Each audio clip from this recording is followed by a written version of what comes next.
మీ ఇంట్లో మీ బిడ్డ వల్ల మీకు మంచి జరిగి ఉందా లేదా అన్నది మాత్రమే ఆలోచన చేయండి. మీ ఇంట్లో మీ బిడ్డ వల్ల మీకు మంచి జరిగి ఉంటే మాత్రం మీ బిడ్డకు సైనికులుగా మీరే నిలవండి అని చెప్పి సందర్భంగా కోరుతా ఉన్నా.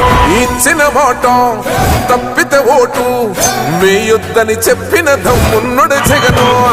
చెప్పిన మాట చెప్పినట్టుగా చేసిన మా రాజన్న కొడుకుర జగను.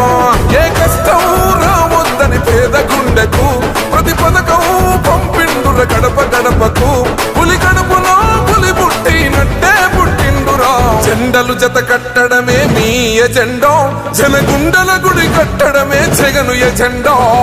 బలిరా బలి బలిరా బలిరా, పులి వెందులలో పుట్టిందా పులిరా. కుర్చీల కూర్చోవడమే మీ